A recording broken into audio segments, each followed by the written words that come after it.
ماہر نفسیات اسکپ ریزو کہتے ہیں کہ وہ فوجی جو جنگ کے تجربات سے گزر چکے ہوں وہ USC کے اس انٹریکٹیو پروگرام کے ذریعے اپنے ذہنی صدمے پر قابو پا سکتے ہیں۔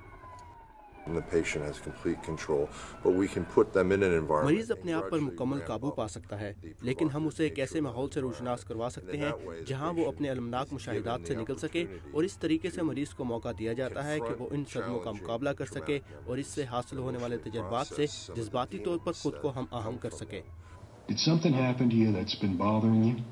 کمپیوٹر کی مدد سے تیار کیا گیا ایک فوجی مشکلات کا شکار فوجیوں اور سابق فوجیوں کی ایک آن لائن پروگرام کے ذریعے کونسلنگ کرتا ہے۔ یہ پروگرام فوجی فنڈ کی مدد سے ترتیب دیا گیا ہے۔ پروگرام کے خالق جوش ولیمز کا کہنا ہے کہ یہ کردار ایک مصنوعی کوچ ہے۔ اس پروگرام میں اس بات کا تجزیہ کیا جاتا ہے کہ ظاہری علامات پر زیادہ توجہ دینی چاہیے یا نہیں، اور اس کی بنیاد پر کمپیوٹر کی مدد سے بنایا گیا کوچ اس فیصلے پر پہنچ سکتا ہے کہ فوجی کو مدد درکار ہے یا نہیں۔ مصنوعی کوچ مریض کو اس کے نزدیکی علاقے کے ایک کونسلنگ سینٹر میں بھیج سکتا ہے۔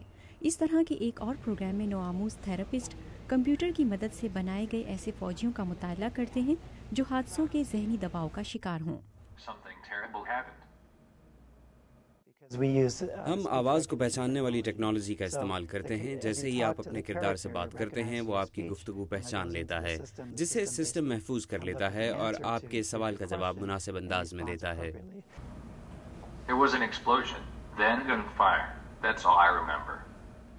USC کے تحقیق دان موجودہ ٹیکنالوجی میں تبدیلیاں کر کے جسمانی طور سے معذور افراد کے لیے بھی ایک پروگرام بنا رہے ہیں۔ مارک بولاس کا کہنا ہے کہ یہ سسٹم مائکروسافٹ کنیکٹ سسٹم کی مدد سے 3 زاویے والا کیمرہ استعمال کرتا ہے۔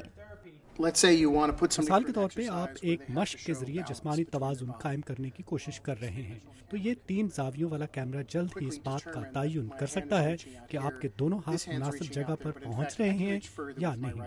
پروگرام کے خالق ایوان سوما کہتے ہیں کہ ہر مریض کی ضروریات کے مطابق اس سسٹم میں تبدیلی کی جا سکتی ہے۔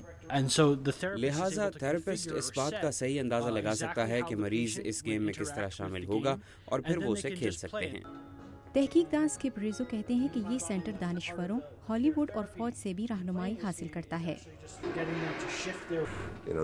یہاں پر 3 مکمل مختلف ثقافتیں ہیں، مگر جب وہ ایک ہی بلڈنگ کے نیچے جمع ہوتی ہیں اور اسے ورچوئل ریالٹی یعنی حقیقت سے قریب تر ٹیسٹ سے گزارا جاتا ہے تو مختلف نتائج سامنے آتے ہیں۔